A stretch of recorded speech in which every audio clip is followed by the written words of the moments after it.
दोस्तों, बाबरी मस्जिद के बारे में सुने हो? उसको तोड़ करके वहाँ राम मंदिर बना रहे हैं। क्यों बना रहे हैं? क्योंकि ऐसा माना जाता है कि उस जगह पर भगवान राम का जन्म हुआ था। तो वो जगह धर्म से जुड़ गई, आस्था से जुड़ गई, तो हिंदू धर्म के लिए बहुत ज़्यादा इंपॉर्टेंट हो गई, बहुत ज़्यादा पवित्र भी हो गई। तो ये तो हो गई बाबरी मस्जिद की कहानी। अब ये क्या है? तो ये भी एक मस्जिद है। इस मस्जिद का नाम है अल अक्सा। कहाँ पर पे है? जेरूसलम में। तो हम इसकी बात आज क्यों कर रहे हैं, ये जानना बहुत ज़रूरी है। नमस्कार दोस्तों, स्वागत है आप सभी का GTA लर्निंग्स के प्लेटफॉर्म पे। और आज हम बात करेंगे दूसरे फैक्टर के बारे में जो इज़राइल पैलेस्टीन के कॉन्फ्लिक्ट जो आज चल रहा है के पीछे मूल जड़ है। पिछले वीडियो में हमने डिस्कस किया था कि इज़राइल क्या है, पैलेस्टीन क्या है, और दो फैक्टर बताए थे। उसमें से एक हमने डिस्कस किया था जो इजरायली सेटलमेंट है वेस्ट बैंक के अंदर में, वो जो आज के कॉन्फ्लिक्ट के पीछे जिम्मेदार है। और जो दूसरा फैक्टर वहाँ पर हमने बात की थी कि हम अगले पार्ट में डिस्कस करेंगे, तो आज हम उसको डिस्कस कर रहे हैं, वो है अल अक्सा। जूज इसको टेम्पल माउंट बोलते हैं। ये है डोम ऑफ रॉक। ये पूरा का पूरा जो आप देख रहे हो, ये अल अक्सा कंपाउंड है। अच्छा, अब ये है कहाँ? जरा हम इसकी बात करें तो देखो ये हमारा इंडिया है,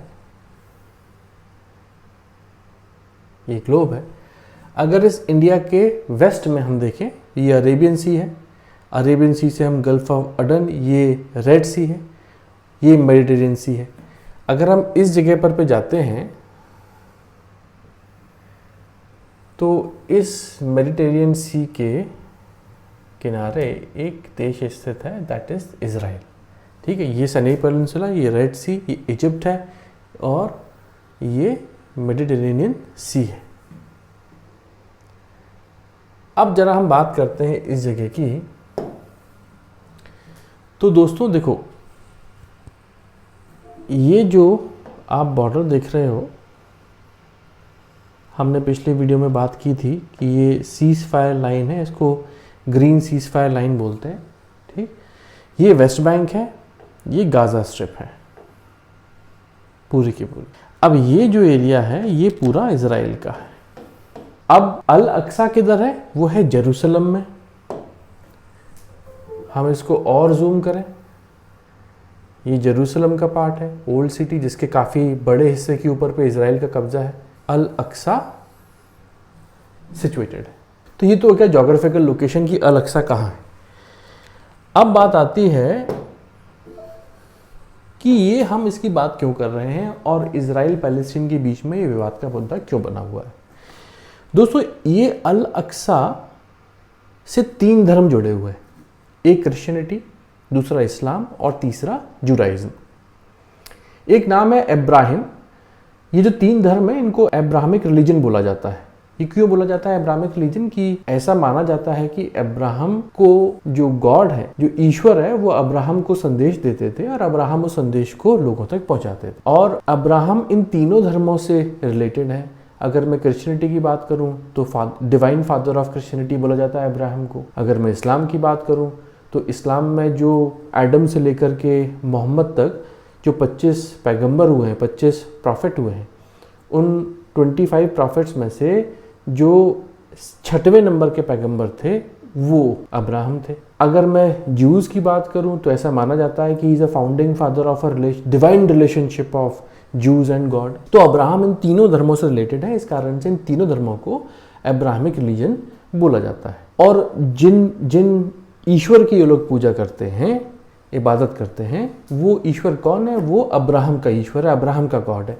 उसी अब्राहम के गॉड को इस्लाम के अंदर में अल्लाह बोलते हैं, उसी अब्राहम के गॉड को क्रिश्चियनिटी में गॉड बोलते हैं, और जूस के अंदर भी गॉड बोलते हैं। तो ये 3 धर्म हैं जो कि अब्राहमिक रिलीजन के नाम से जाने जाते हैं। अब ये यहाँ पर भी तीनों जुड़े हुए हैं इसी जगह से, अल अक्सा से। क्रिश्चियनिटी के साथ में ऐसा माना जाता है कि जो जीसस क्राइस्ट थे, उन्होंने अपना कुछ समय इस अल अक्सा के अंदर में बिताया, जिस कारण से ये जो अल अक्सा कंपाउंड है ये क्रिश्चियनिटी के लिए बहुत इंपॉर्टेंट है। अगर मैं इस्लाम की बात करूं, इस्लाम में ऐसा माना जाता है कि प्रॉफिट मोहम्मद हैं, वो इस अल अक्सा में इन प्रॉफिट मोहम्मद को स्वर्ग की प्राप्ति हुई थी। जिस कारण से ये जो अल अक्सा कंपाउंड है ये इस्लाम धर्म के अंदर में बहुत ही ज्यादा पवित्र माना जाता है। ऐसा बोलते हैं कि इस अल अक्सा के अंदर में एक डिवाइन पावर है, दैविक शक्ति इस जगह पर वास करती है। अल अक्सा इस्लाम जगत में मक्का और मदीना के बाद तीसरी सबसे इंपॉर्टेंट जगह है। ये सिर्फ पैलेस्टीनियन मुस्लिम्स के लिए इंपॉर्टेंट जगह नहीं है, ये पूरे के पूरे विश्व के मुस्लिम्स के लिए इंपॉर्टेंट जगह है। और इतनी इंपॉर्टेंट जगह थी कि आज के समय पर पे जो नमाज पढ़ते हैं वो मक्का के डायरेक्शन में नमाज पढ़ते हैं, लेकिन पहले के समय पर पे इस अल अक्सा के डायरेक्शन में नमाज पढ़ी जाती थी। बाद में बदला और फिर मक्का के डायरेक्शन के अंदर में नमाज पढ़ी जाने लगी।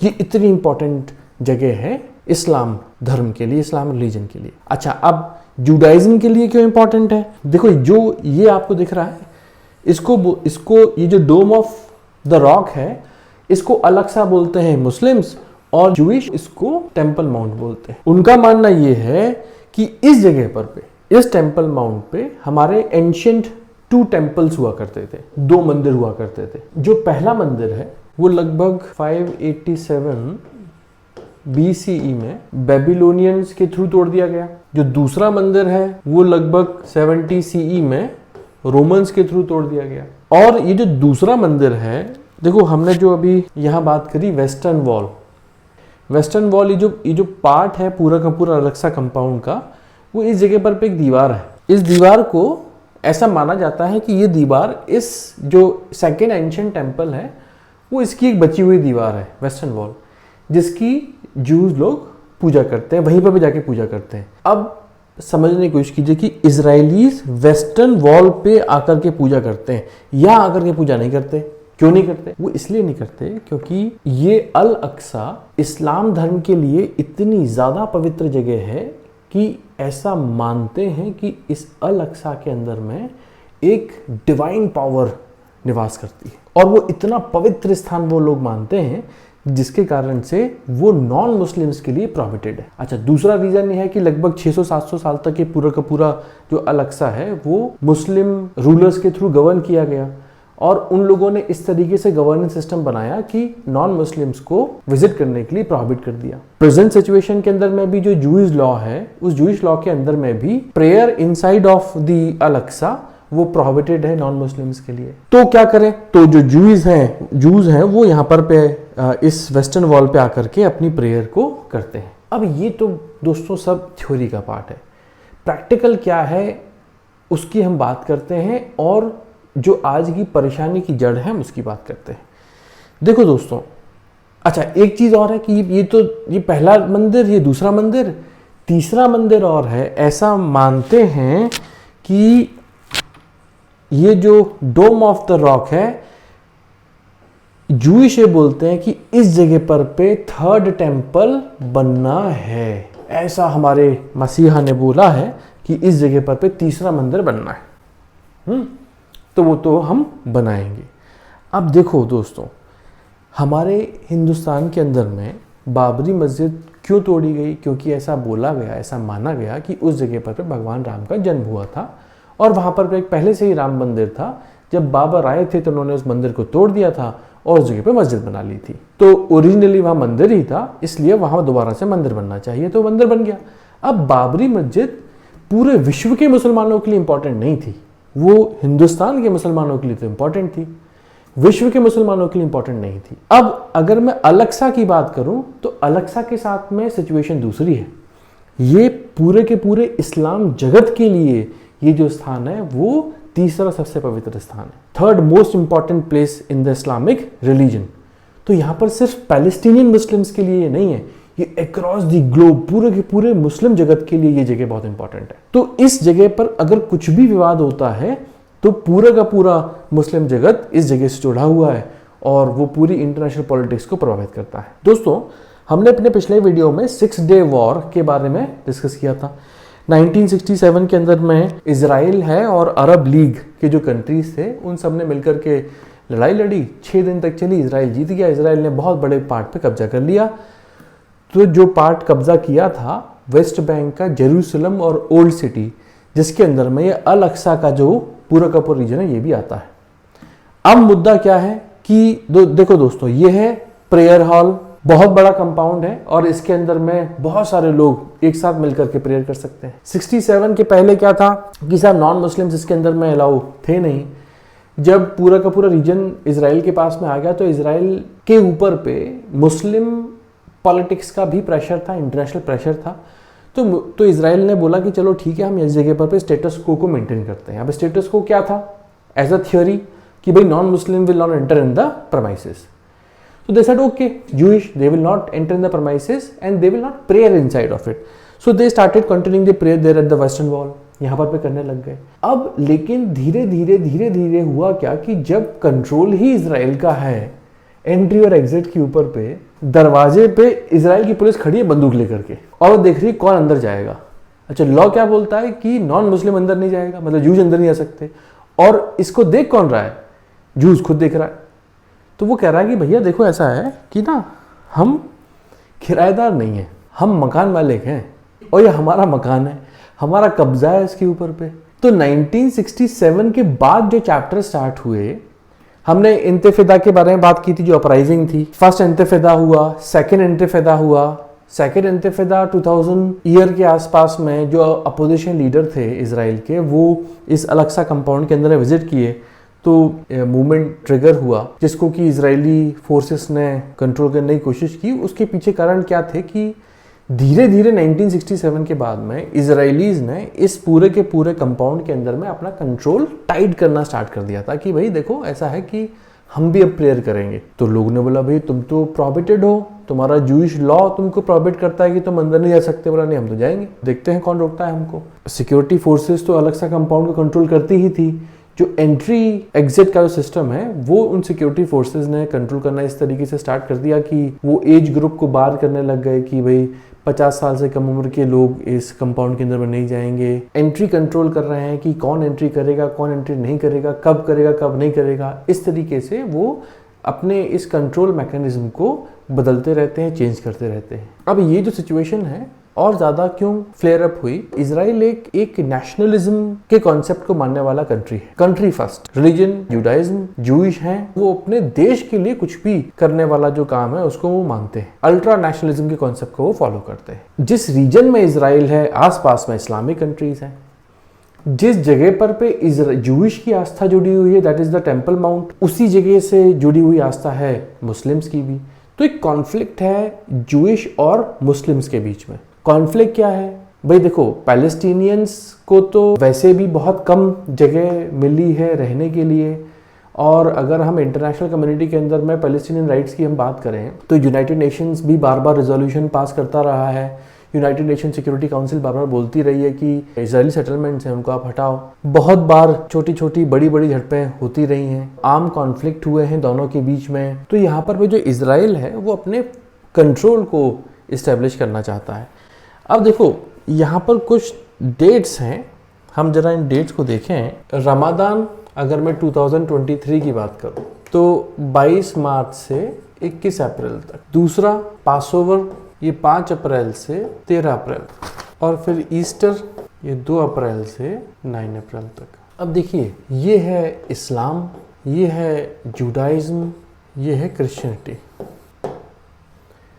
तो 3 रिलीजन एक ही जगह पर लगभग एक ही समय पर अपने अपने त्यौहार मनाते हैं। पासओवर जुडाइज्म का एक बड़ा त्यौहार है। रमजान रमज़ान इस्लाम रिलीजन मुस्लिम्स के लिए बहुत इंपॉर्टेंट है, और ईस्टर क्रिश्चियंस के लिए बहुत इंपॉर्टेंट है। और ये जगह तीनों धर्मों के लिए इंपॉर्टेंट है, और इसी जगह पर तीनों धर्मों को अपने अपने फेस्टिवल सेलिब्रेट करने हैं। तो ये काम कैसे हो? ये हर साल कॉन्फ्लिक्ट चलता है, और इस कॉन्फ्लिक्ट को मैनेज करने के लिए कुछ तरकीबें अपनाई गई हैं कि भाई इतने दिन तुम वहाँ पर पे अपनी प्रेयर कर लो, फिर तुम जाओगे तो फिर उसके बाद में हम प्रेयर करेंगे। इस तरीके से कुछ सेटलमेंट्स यहाँ पर पे किए गए हैं तीनों रिलीजन ने आपस में, जिससे कि कॉन्फ्लिक्ट, क्योंकि देखो भाई धर्म का जहाँ मामला आता है वहाँ पर पे कॉन्फ्लिक्ट्स बहुत सेंसिटिव मामले होते हैं, और वो कॉन्फ्लिक्ट अगर फ्लेयर अप होते हैं तो उनको रोकना इतना आसान नहीं होता है। और अभी का जो मामला है, अब देखो होता क्या है, मैं क्यों 2023 के बारे में बोल रहा हूँ कि 4 अप्रैल की रात थी, ऐसा सेटलमेंट किया गया कि रमज़ान के बीच में, क्योंकि ये ओवरलैप करने वाले फेस्टिवल हैं पासओवर और रमज़ान, तो 4 से 5 अप्रैल की रात को जो मुस्लिम वर्शिपर्स हैं उनको इस अल अक्सा मॉस्क कंपाउंड के अंदर में जो प्रेयर हॉल है वहाँ पर रात को रुकने की इजाज़त नहीं होती है कि आप 4 को चले जाओ, क्योंकि 5 की सुबह पे ये लोग आकर के पास ओवर अपना सेलिब्रेट करेंगे। ध्यान रखना, ये जो अल अक्सा है ये बहुत ही ज़्यादा पवित्र जगह मानी जाती है इस्लाम के अंदर में। पहली चीज़ तो non Muslims are not allowed to prayer inside of the prayer hall, and number 2 sacrifice तो करना ही नहीं है, जैसे बलि वगैरह का जो प्रोस्पेक्ट है वो तो करना ही नहीं है। एक रूमर क्या फैला कि 5 अप्रैल को जो जूइश पब्लिक है लोग आएंगे, आकर के inside of the prayer hall के प्रेयर करेंगे और उसके बाद में वहाँ पर पे एक बकरे की सैक्रिफाइस करेंगे, बलि चढ़ाएंगे। तो इस चीज़ को कंट्रोल करने के लिए जो पैलेस्टीनियंस थे, जो मुस्लिम वर्शिपर्स थे, वो 4 तारीख की रात को बाहर जाने के बजाय वो वहीं रुक गए। वो अपने आप को दरवाजे सारे मस्जिद के अंदर से बंद कर लिए और वो अंदर ही रुक गए। तो उनको खाली कराने के लिए जो इजरायली सिक्योरिटी फोर्स है वो अंदर घुसी, राइट हुआ, काफ़ी तनाव वाली स्थिति रही और काफ़ी सारे लोग, तकरीबन 400 लोगों को अरेस्ट किया गया, 40-50 लोग बहुत ज़्यादा जख्मी वगैरह हुए। तो ये पूरा का पूरा जो अप्रैल का एपिसोड रहा। इसके बाद में अप्रैल के महीने में ही स्पेशल मीटिंग बुलाई गई यूनाइटेड नेशन सिक्योरिटी काउंसिल की। इंटरनेशनल कम्युनिटी इन इंसिडेंट्स को बहुत सीरियसली लेती है और अल अक्सा, आप मानिए कि इस पूरे के पूरे रीजन के अंदर में इंस्टेबिलिटी या फिर स्टेबिलिटी, इन दोनों के लिए अल अक्सा का जो मुद्दा है, जो टॉपिक है, वो बहुत ही ज़्यादा सेंसिटिव है और यूनाइटेड नेशन सिक्योरिटी काउंसिल इस चीज़ को बहुत बेहतर तरीके से जानती है। और इसीलिए जब अप्रैल के अंदर में इंसिडेंट हुआ तो अप्रैल में ही एक special meeting United nation security council की बिठाई गई और उसके अंदर बोला गया कि boss, this is a very serious matter, और उस पूरे रीजन की स्टेबिलिटी के लिए, उस पूरे रीजन की पीस के लिए इस जगह पर जो हार्मनी होना बहुत ज़रूरी है। इस तरह के इंसिडेंट नहीं होने चाहिए। इजरायली सिक्योरिटी फोर्सेस के लिए भी बोला गया, इजराइल सरकार के लिए भी बोला गया। अब ये बात सिर्फ 4 अप्रैल तक ही सीमित नहीं रही। यहाँ पर पे क्या है दोस्तों, सितंबर महीने में, ये बहुत लेटेस्ट है और ये मान करके चलिए ये 2021 में भी हुआ था, 2022 में के अंदर में भी ये चीज़ें हुई थी। सितंबर के महीने में 17 सितंबर 2023 इजरायली न्यू ईयर, उनका एक त्यौहार जिसको बोलते हैं रोश हशाना। इस दिन इजरायली सिक्योरिटी फोर्सेस ने पैलेस्टीनियन मुस्लिम्स को इस अल अक्सा के अंदर में जाने से रिस्ट्रिक्ट कर दिया और कुछ रिस्ट्रिक्शंस लगाए कि कुछ 50 या 55 साल की उम्र से जो बड़े लोग हैं सिर्फ वही लोग अंदर जा सकते हैं, इनके अलावा और कोई नहीं जाएंगे। अब हुआ ये कि जब रिस्ट्रिक्शन इम्पोज किए गए और लोग अंदर जाकर के नमाज नहीं पढ़ सके तो उन लोगों ने अल अक्सा एंट्रेंस के बाहर हज़ारों की तादाद में वहाँ नमाज अदा की। जुड़े लोग, भीड़ इकट्ठी होती चली गई। तो उस जगह पर पे इजरायली सिक्योरिटी फोर्सेस और पैलेस्टीनियन मुस्लिम वर्शिपर्स के बीच में झड़पें हुई, लाठीचार्ज भी हुआ, बहुत सारे इस तरीके से चीज़ें हुई। ये 17 सितंबर 2023 फ्लेयर अप हुआ, ये चीज़ इंटरनेशनल लेवल पे फ्लेयर अप हुआ और फिर से दोबारा से यूनाइटेड नेशन सिक्योरिटी काउंसिल का एक स्पेशल मीटिंग बैठी और उन्होंने इस इजरायली फोर्सेस के प्रोसेस को कंडेम किया और बोला कि भैया ये जो प्रोसेस है ये हार्मनी को इनस्टेबल कर रहा है, इस पूरे के पूरे रीजन की जो पीस है इस पीस को इनस्टेबल कर रहा है और ऐसा करने से इजराइल को रोका गया। लेकिन दोस्तों 7 अक्टूबर 2023 ये एक वो दिन है कि यहाँ पर पे हमास ने एक ओपन वॉर क्रिएट कर दिया। किसके अगेंस्ट में? इजराइल के अगेंस्ट में। तो ये है पूरी कहानी और इस मिशन का नाम क्या दिया? अल अक्सा फ्लड। देखिए जुड़ा हुआ किससे? अल अक्सा से। इस चीज़ को समझने की कोशिश कीजिए कि आज की डेट में पैलेस्टीनियन मुस्लिम्स के लिए अल अक्सा एक सिंबल बन गया है, सिंबल ऑफ लिबरेशन। उन्होंने इस बोले कि साहब ज़मीन तो हमारी चली गई, जगह भी हमारी चली गई, अब हमारा एक जो रिलीजियस सिंबल है अल अक्सा वो बचा हुआ है, वो भी जा रहा है। So let's protect it at any cost, let's protect it. तो पैलेस्टीनियन मुस्लिम्स ने इस अल अक्सा को अपने लिबरेशन मूवमेंट का एक सिंबल बना लिया है, और यही वो कारण है जो रिस्पॉन्सिबल है आज के इस डीप कॉन्फ्लिक्ट का कंट्रोल करने का। यहाँ पर पे जो सबसे सिंपल उपाय है जो दोनों कंट्रीज को मानना पड़ेगा वो है two separate nations, theory of two separate nation, जिसके अंदर में दोनों में से किसी का भी इन्फ्लुएंस ना हो। और नंबर 2, ये जो आस्था से जुड़ी हुई जगह है इसको किस तरीके से मैनेज करें, ये एक सबसे बड़ा पॉइंट है। फिलहाल में तो यही 2 मेन फैक्टर हैं, पहला इजरायली सेटलमेंट और दूसरा अल अक्सा, जो आज के विवाद का कारण है।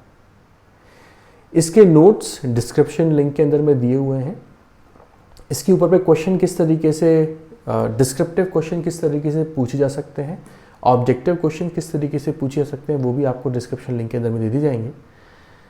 तो दोस्तों, अगर आपको हमारे इन वीडियोस के थ्रू आपकी प्रिपरेशन में कुछ मदद मिलती है तो कृपया करके हमारे इस वीडियो को लाइक करें, चैनल को सब्सक्राइब करें। आज के लिए इतना ही, अगले वीडियो में मिलते हैं, तब तक के लिए नमस्कार।